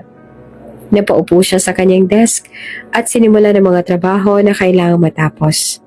Nang may kumatok sa pinto ng kanyang opisina, napaangat siya ng tingin at bahagyang nangunot ang noo. Kakasabi niya pa lang na assistant niya na ayaw niya muna ng abala dahil may mahalaga siyang kailangang tapusin. Come in, malamig na saan niya. Bumukas ang pinto at pumasok sa loob si Mr. Phantom, isang seasoned lawyer na ang buhok ay malapit na maging lubos puti. Kasunod nito ay si Miss Flores, isa namang court official. Good afternoon, Judge Joran. Batiin ni Mr. Bernard sa formal na tono. We need to discuss an urgent matter. Tumango si Joran at imuwesta ang kamay sa upuan na nasa harap ng lamesa niya. Please have a seat. What's going on? Lumapit ang mga ito at naupo sila roon. Si Miss Flores ang unang nagsalita. Judge Harold had a heart problem this morning. Paliwanag nito. He's stable now but he won't be able to preside over next week's hearing. Oh, I'm relieved to hear that he's stable. What's the case that I'll be handling? Mr. Bernard cleared his throat. It's a theft case involving Alma Santos, the governor's maid. She's accused of stealing a necklace belonging to the governor's wife. 3 milyon daw ang halaga ng kwintas na to. The necklace was found in her bag. Joran's brows knitted together. Hindi lamang dahil sa matanda ang involved sa kaso, kundi pati na rin ang pangalan ng binanggit na talaga namang sobrang pamilyar nga sa kanya. Isang pangalan na kahit kailan ay hindi niya makakalimutan. That's unusual. Did she explain how it ended up there? Tumango si Miss Flores. She claims na hindi niya raw ninanakaw ang kwintas ng asawa ng governor. Hindi niya raw alam kung paano itong napunta sa bag niya. Possible raw na baka frame up lang ang lahat ng ito. But the prosecution has witnesses who saw her acting suspiciously around the time it went missing. Joran leaned back in his chair, his fingers stippling as he considered the information. And the evidence? How strong is it? Quite strong, sagot ni Mr. Bernard. The necklace was found in her bag, and the witnesses' testimonies are consistent. It's likely she'll be found guilty. At kahit pa matanda na ang binidiin sa kaso, ay gusto pa rin ng asawa ni Gov na ituloy yung pagsampa ng kaso. Gusto niya raw na makulong matandang to. Joran tapped his chin thoughtfully. We must ensure she receives a fair trial, even with the evidence against her. We need to hear her defense thoroughly. Bahagya namang umiti si Miss Flores na tila nagustuhan ng kanyang sinabi. You're right. All the documents and testimonies have been submitted, and both legal teams are prepared. We thought it best to inform you as soon as possible so you could familiarize yourself with the case. Tumango si Joran at saka inabot ang case file na nasa mesa. Thank you for bringing this to my attention. I'll review the files this evening. I'd also like to meet with the legal teams briefly before the hearing next week to discuss courtroom conduct, especially given the high-profile nature of the case. Nagkatinginan naman si Mr. Bernard at Miss Flores at pareho silang tumango bilang pagsang-ayon. "Very well," sabi ni Mr. Bernard. "We'll leave you to your preparations." Nauna nagtumayo si Miss Flores. "If you need assistance, don't hesitate to ask. Judge Harold always spoke highly of your attention to detail." Joran offered a smile, standing to see them out. "Thank you, Miss Flores. I'll do my best to handle this case with the fairness it deserves." Ngunit hindi niya agad nasikaso iyon dahil biglang nagkaroon ng meeting at tuluyan ng lumubog ang araw noong makabalik siya sa kanyang opisina. At sa hindi nga may paliwanag na dahilan, kanina pang mabigat ang pakaramdam niya na para bang kanina pang may nagtutulak sa kanya na bumalik sa kanyang opisina at gawin ang dapat niyang gawin. Hindi maintindihan at mas lalong hindi maipaliwanag ni Joran ang kakaibang pakiramdam nito. Kaya nga matapos ang meeting ay agad siya nagtungo sa kanyang opisina kahit pa may dinner plan pa sana sila. Tahimik ang silid. Ang tanging tunog ay ang banayad na pagkaluskos sa mga papel habang binubuklat ni Joran ang mga dokumento sa kanyang mesa. The city outside had begun to settle, the noise of the day giving way to the hum of the night. The lamp on his desk cast a warm circle of light, illuminating the scattered documents before him. Inabot ni Joran ang dokumento na kailangan niya pang masusing pag-aralan para maging fair ang resulta. His fingers paused briefly on the cover before he opened it. Nagpakawala siya ng isang malalim na bundong hininga. Ang unang pahina ay naglalaman ng mga detalye about the case, the charges, the accused, the complainant. "Let's see what we have here," bulong niya sa kanyang sarili. Inabot niya rin ang tasa ng kape na pinapatimpla niya kanina habang ang mga mata ay nakatuon sa binabasa. Flinip niya na sumunod sa page at ang kanyang mga mata ay agad na natuon sa pangalan ng accused, Alma Santos. Sandali siyang natigilan. Bumilis ang tibok ng kanyang puso at tumagal din ang titig niya sa pangalan na iyon. Alma Santos. Parehong pangalan ng babaeng matagal na panahon niya nang hindi nakikita. The coincidence seemed too strong to ignore. Bahagya siyang umiling. Sinubukan na mag-focus pero hindi siya makapag-concentrate. It couldn't be. Could it? Bulong niya sa kanyang sarili. Mariin siyang lumunok. Ang puso niya ay mabilis ang pagtibok na para bang ayaw na rin itong kumalma. Pinilit niya na mag-focus sa pagbasa at pag-scan ng details sa kailangan niyang matandaan. Alma Santos, age 65, charged with the theft of a necklace belonging to the governor's wife. The narrative was straightforward, caught with a stolen item in her bag.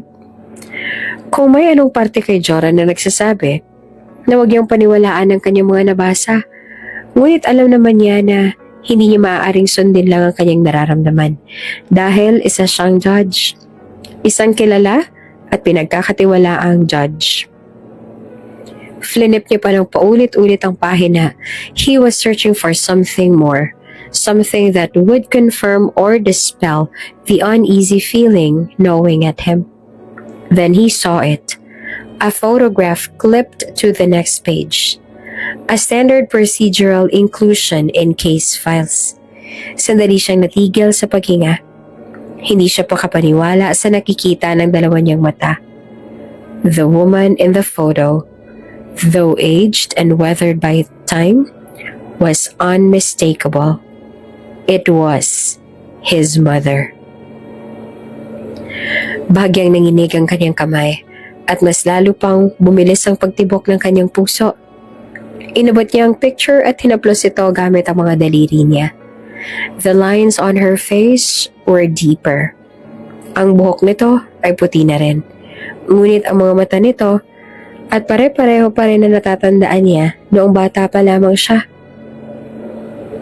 Mama, ang siyang tanging katagana lamang na lumabas sa kanyang bibig ng mga sandaling iyon. The room seemed to shrink around him, the air pressing down on his chest as memories flooded back. Memories of her laughter, her touch, and the pain of their separation. Ilang taon niya na itong hindi nakita. Matapos kasi nangyaring sunog sa kanilang lugar, ay hindi niya na rin nakasama ang kanyang ina at dinala rin siya ng mga umumpun sa kanya sa ibang bansa para doon makapag-aral at doon na rin magtapos. Ang buong akala kasi niya noon ay namatay ang kanyang ina dahil sa sunog. Iyon din kasi ang sinabi sa kanya ng mga bumbero matapos may mahanap na nasunog na katawan sa loob ng dati nilang bahay. Bata pa siya noon, kaya kahit na siguro'y gusto niyang paniwalaan na buhay pa ang kanyang ina at nakaligtas ito mula sa sunog, ay wala siyang nagawa at para maging maayos ang kanyang buhay ay pumayag siya na dalhin siya sa ibang bansa at doon ay unti-unti niya ring natupad ang lahat ng pangarap niya. At ngayon, nakita niya na ulit ang kanyang ina. Tunay ang hinala niyang buhay pa nga ito at nagawa nitong makaligtas. Sumandal siya sa kanyang upuan. Ang kamay niya ay napasapo sa kanyang noo. He struggled to process the reality before him. His mother was the accused in the case he was about to oversee. How had their paths crossed again in such a cruel twist of fate? Naglalaro ang mga katanungan sa isip ni Joran. Base sa lawak na natatandaan niya tungkol sa kanyang ina, ay isa itong mabuting tao. Isa itong mapagmahal na ina na handang gawin ang lahat para sa anak. Batid niyang hindi nito magagawa ang bagay na ito. Oo, kahit pa noong bata pa lang siya at mahirap na sila. Iniwan kasi sila ng kanyang amang banyaga matapos itong mabuntis ng ibang babae, pero mula noon ay talagang nagsumikap ang kanyang ina para lang matustusan ang pangangailangan niya. Makalipas ang mahabang sandali, ay huminga rin siya ng malalim. Kailangan niyang manatiling objective. Kailangan niyang gawin ang tama. But how could he when the accused is his own mother? Naputol ang daloy ng kanyang isipan nang biglang may kumatok sa pinto ng kanyang opisina. Hindi na siya nakasagot dahil bumukas ang pinto at pumasok na sa loob ang kanyang assistant. Judge Joran, is everything all right? You've been here for hours. Wala ka pa po bang balak na umuwi? Mabilis niyang isinara ang file at agad din na inayos ang kanyang ekspresyon bago seryoso niyang tinignan ng assistant niya. Yes, plano ko na mag-overtime muna ngayong araw dahil marami pa akong kailangan tapusin na pag-aralan. Napansin ni Mark ang tensyon sa posture ni Joran, pero hindi na ito nagtanong pa. Understood. Let me know if you need anything. Tipid lamang na pagtango ang naging tugon niya. Noong umalis na si Mark, muli niyang binuksan ang file at pinagpatuloy ang kanyang pagbabasa. Muli niya rin tinitigan ang picture ng kanyang ina. The case had suddenly become personal, and he knew that the coming days would test him in ways he hadn't anticipated.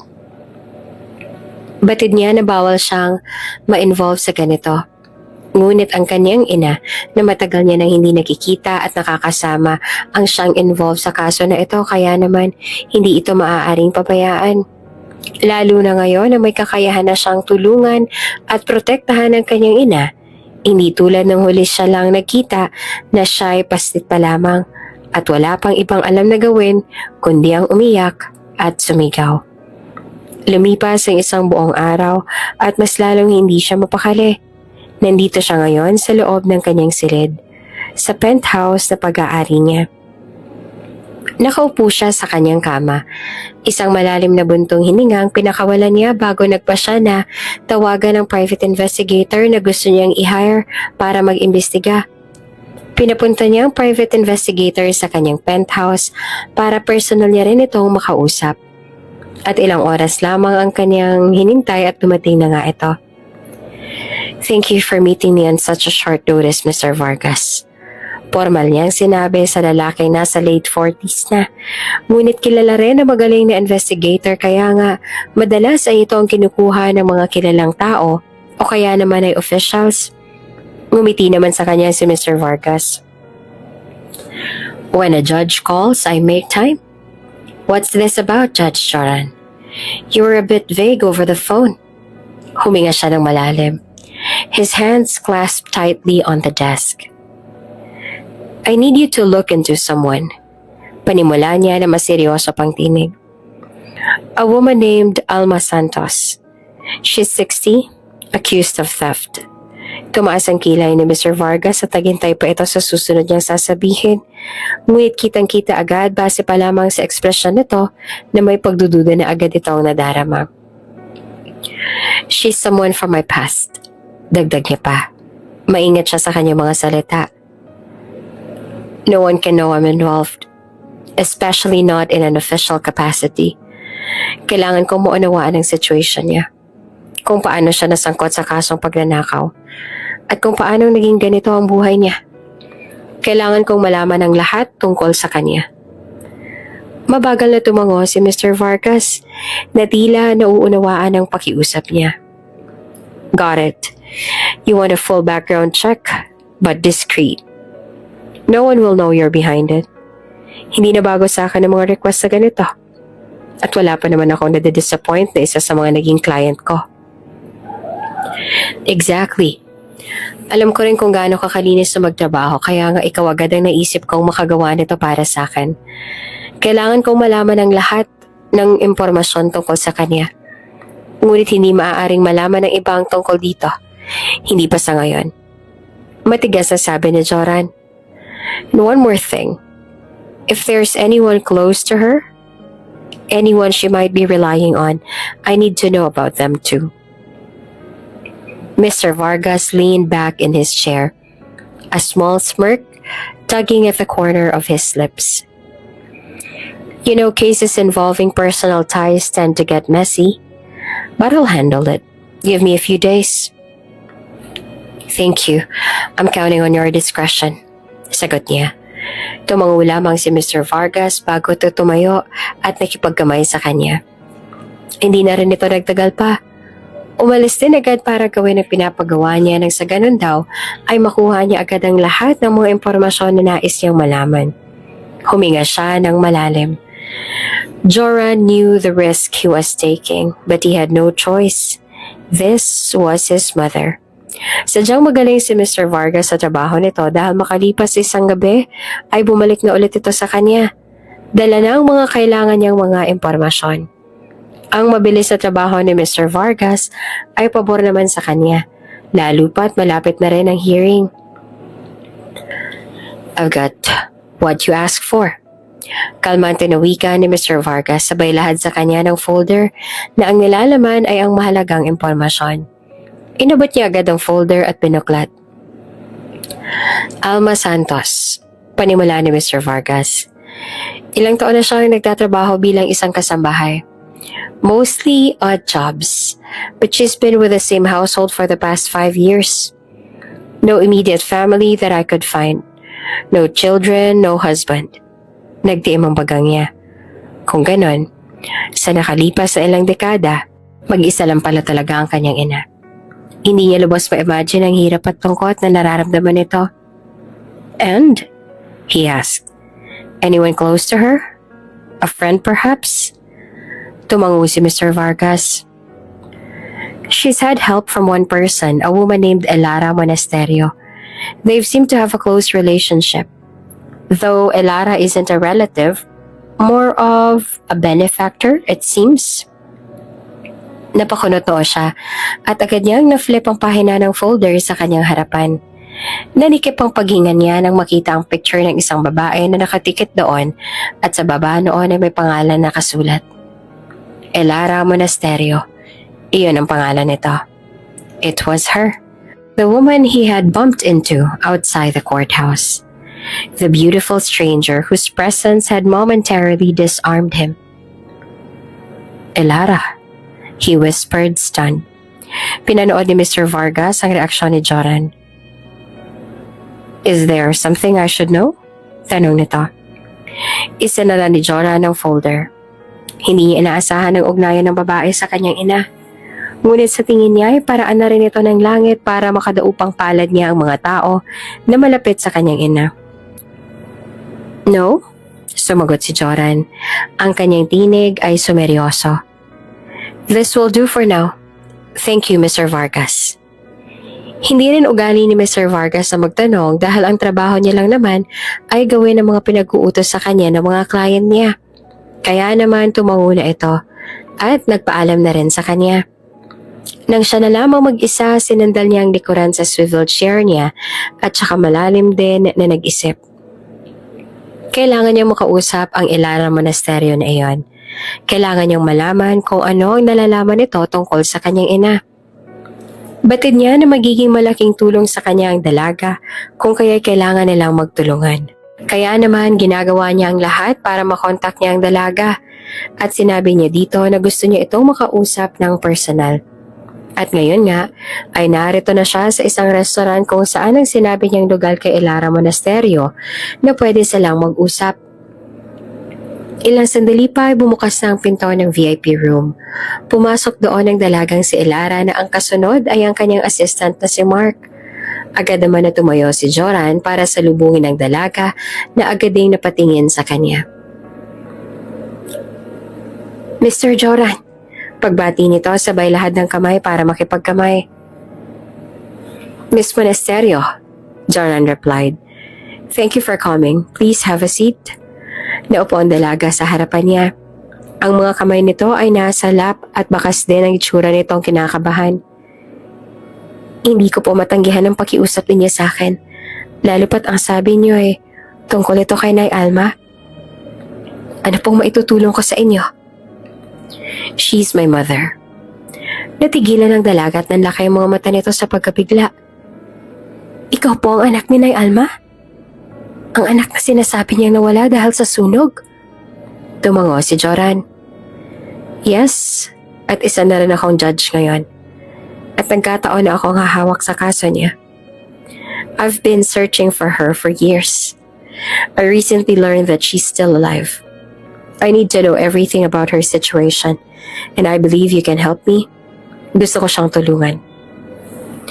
Lumamlam ang mga mata nito. Alam niyo sir, sobrang tagal ka na rin po niyang hinahanap. Walang araw na hindi siya umasa na magkikita pa ulit kayo. Kasi naniniwala siyang buhay ka pa. Tama nga siya. Buhay ka pa po talaga at masaya ako nandito ka na para matulungan mo si Nanay Alma. Hearing those words filled Joran with unexpected warmth. Then, she hasn't forgotten. Hindi po, sagot ang dalaga. Palagi ka nga niya na ikakwento sa akin kahit papaminsan ay paulit-ulit ang mga kwento niya ay hindi pa rin siya nagsasawa. Sa tingin ko paraan niya yon para nanatiling sariwa sa isip niyang tungkol sa'yo. Joran swallowed hard, the emotion of the moment threatening to overwhelm him.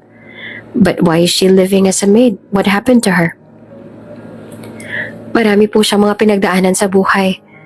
Mula nung mawala ka. Paanong natiin siya sa kasong pagnanakaw? Totoo ba ito? Mabilis na umiling ang dalaga.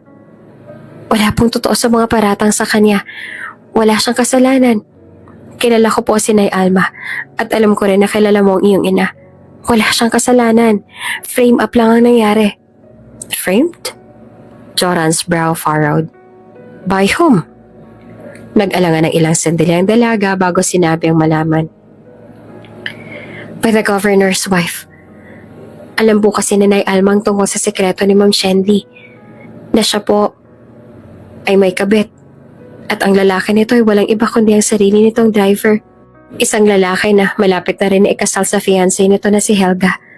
Natakot po sila na baka ibunyag ni Nay Alma kay Sir Daniel ang totoo tungkol sa affair nito kung kaya'y finanayin up po nila si Nay Alma. Paano naman ako makakasiguro na nagsasabi ka nga ng totoo? At hindi ka basta nagsisinungaling sa akin. Tapat ho akong tao, sir.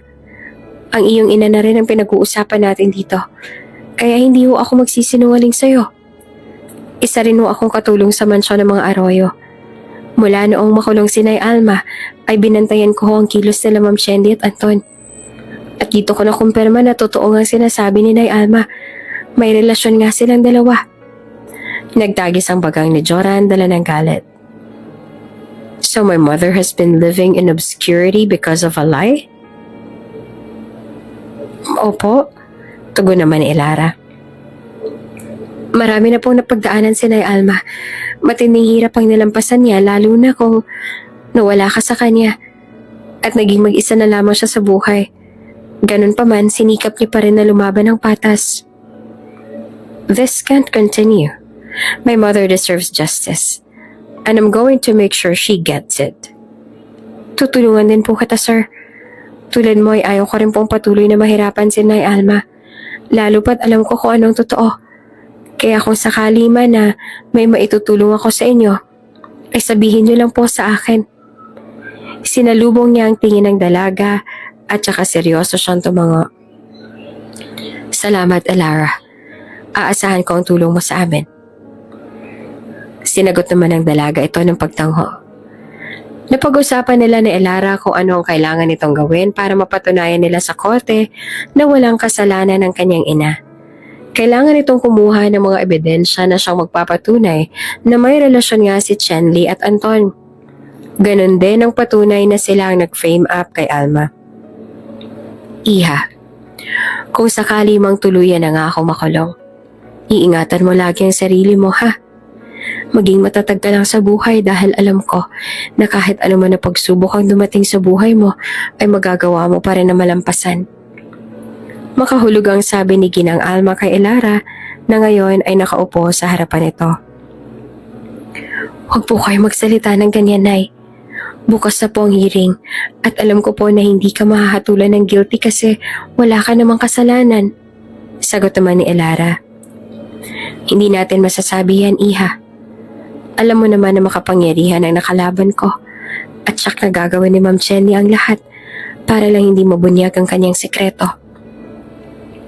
Pero katulad po ng pinangako sa inyo, gagawa po ako ng paraan. Saan na, Elara? Ayoko mapahamak ka, Elara. Kaya gusto ko rin sana na umalis ka na lang sa trabaho mo.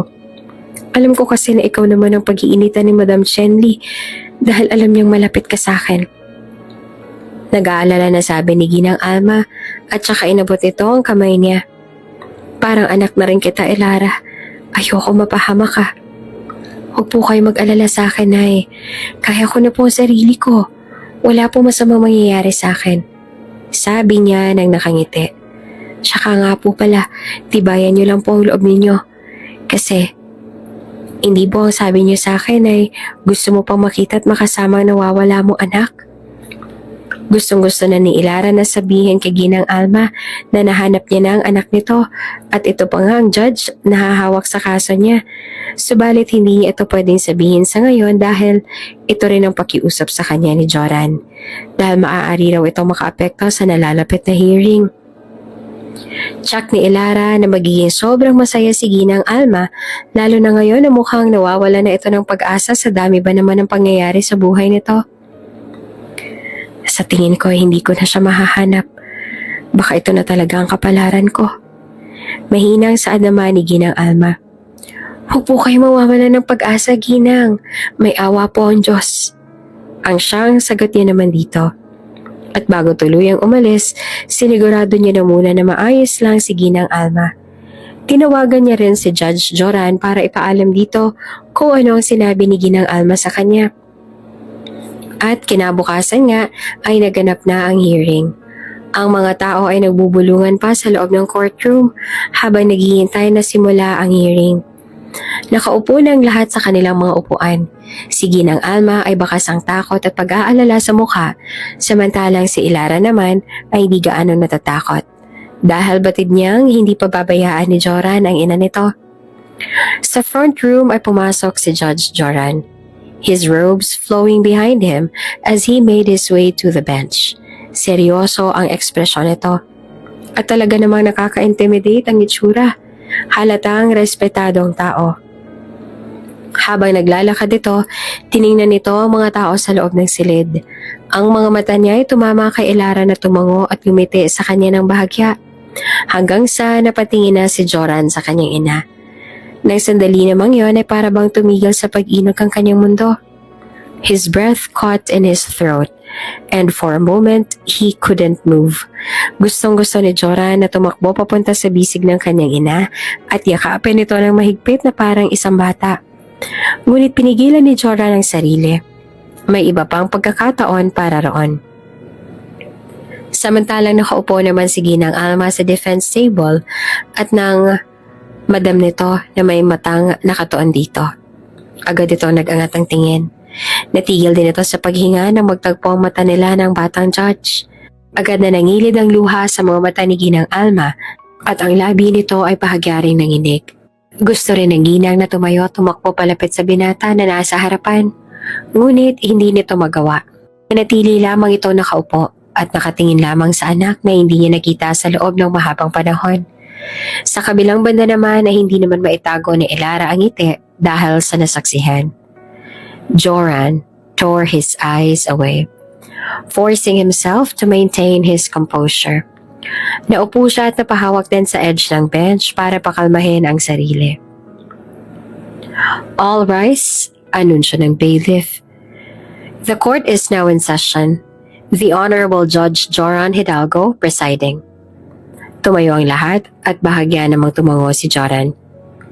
You may be seated. Sumunod ang lahat at bumalik na rin sila sa pagkakaupo. Joran took a deep breath, forcing himself into the role he had to play. We are here today to hear the case of Chenly Arroyo versus Alma Santos. Ang napakaseryosong saad ni Joran. Defense, you may proceed with your opening statements. Isang middle-aged man defense lawyer ang tumayo. Inadjust ito suot na salamin bago humakbang paharap. Your Honor, ladies and gentlemen of the jury, panimula ng defense lawyer. We will prove that the charges against Alma Santos are not only unfounded, but part of a deliberate attempt to frame up an innocent woman. My client, a loyal and hardworking maid, has been wrongfully accused of theft. Napasinghap ang ibang tao sa courtroom at makikita sa mukha ni Chenly ang paggapang ng kaba. Kanina lang kasi ay sobrang chill nito na para bang sobrang confident ito na magtatagumpay ito sa plano nito, pero ngayon ay makikita na ang takot sa mga mata nito. We will show that Chenly, the governor's wife, orchestrated this frame-up to protect her own reputation. She feared that her affair with her driver, Anton Villanueva, would be exposed and sought to silence anyone who knew the truth. Lumakas pa ang naging bulungan si Celia dahil sa sinabi ng defense lawyer. Kasabay ng pumumutla ng mukha ni Chenly ay ang siya namang pagbaling ng tingin ni Governor Daniel sa asawa at makikita sa mga mata ng gobernador ang galit. Mabilis na tumayo ang prosecution lawyer. Objection, Your Honor. These allegations are outrageous. Order in the court, saad ni Joran.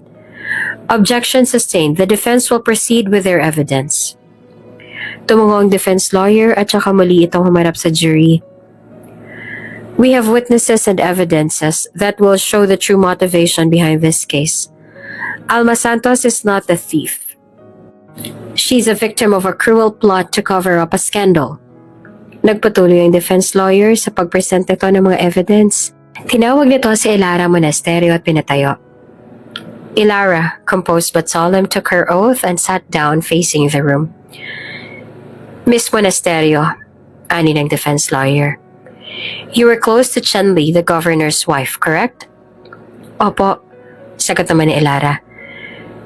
Mahigit kumulang 2 taon na nila akong kasambahay. And did you witness anything unusual that would support your claim of a frame-up against Alma Santos? Tumango muli si Elara sabay sulyap kay Ginang Alma. Opo, attorney. Nakikita ko po kung gaano kalapit si Ma'am Chenly at Anton sa isa't isa, lalo na kapag wala si Sir Daniel sa kanilang bahay. Naririnig ko rin po ang plano nila tungkol sa plano nila para mas lalong madiin si Nay Alma, sa kaso na hindi niya naman talaga nagawa. Nang sa ganun ho ay manatili daw lihim ang kanilang hindi katanggap-tanggap na relasyon. The courtroom erupted into shocked whispers. Joran's gaze flicked to the governor, whose face was a mix of fury and humiliation. Si Chenly, na nasa tabi ng asawa, ay halos matunaw na sa kinauupuan nito at hindi rin magawa na matingnan ng sariling asawa. Sinubukan pa ng prosecution lawyer na mag-object, subalit itinaas na ni Joran ng isang kamay para pigilan ito. Overruled, the witness will continue. Tumikim si Elara at nagpatuloy. Ang mga mata niya ay nakatuon sa jury. Inosente po si Nay Alma. Wala siyang kasalanan. Wala siyang ninakaw.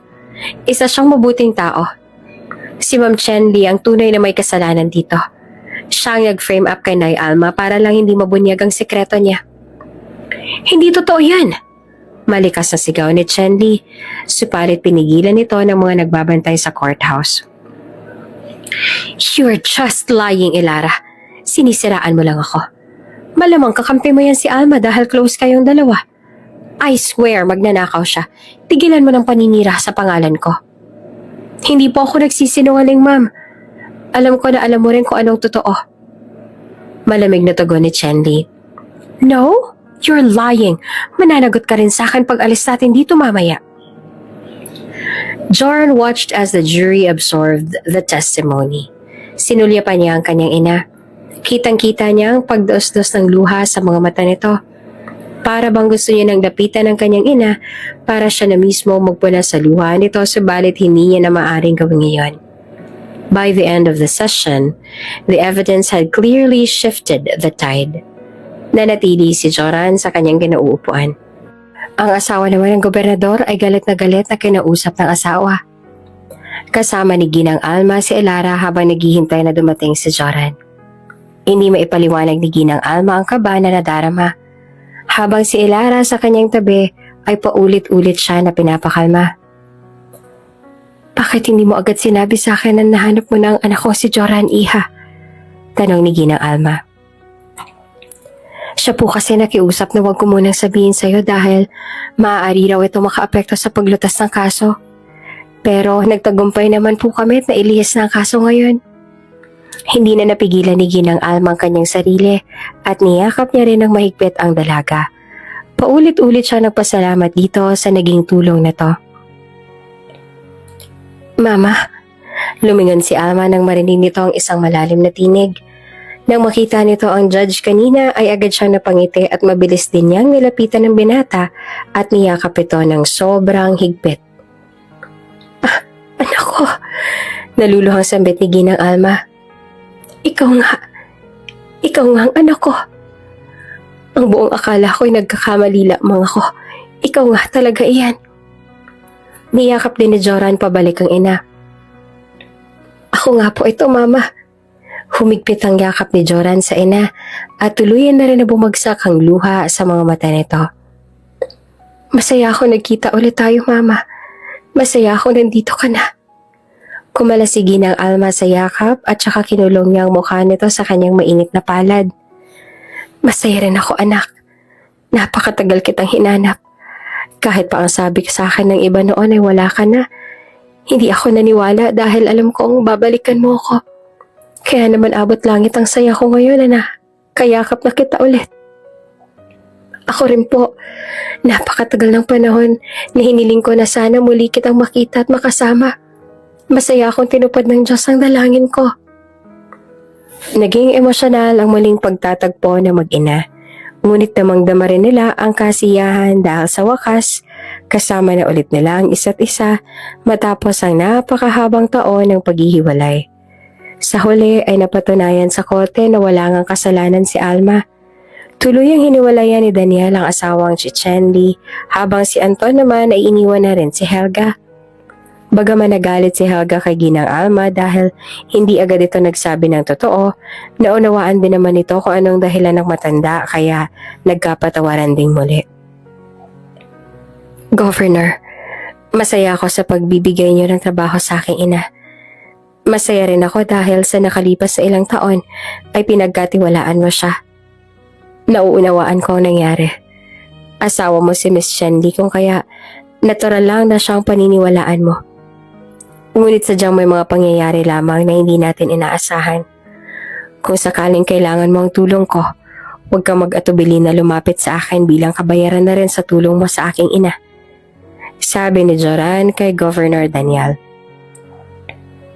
Maraming salamat din, Mr. Hidalgo.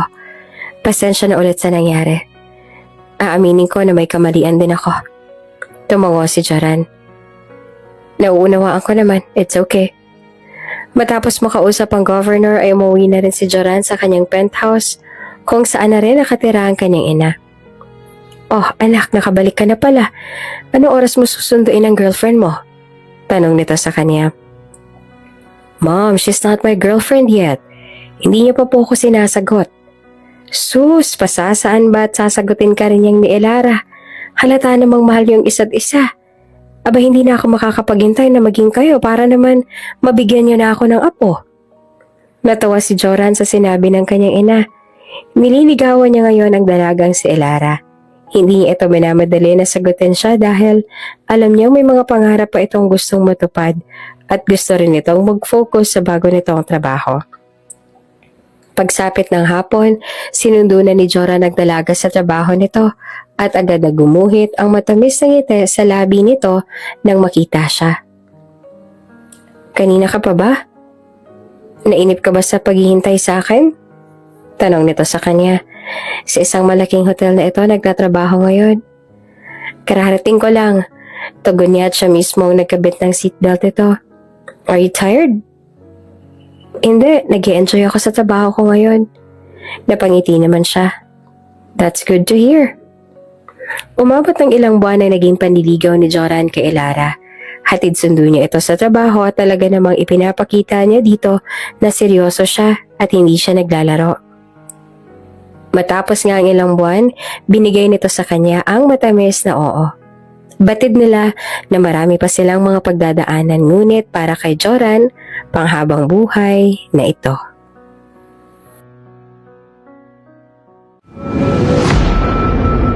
Kung bago ka pa lang sa channel na ito, Ate Jane TV, huwag kalimutang pindutin ang notification bell and subscribe button. Sana po hindi naman malaking abala sa inyo ang pagpindot ng subscribe button dahil ang kapalit po nito ay ang pagsuporta para makapag-produce ng mga libreng stories sa mga channels ni Ate Jane. Maraming salamat! Tahimik ang silid. Ang tanging tunog ay ang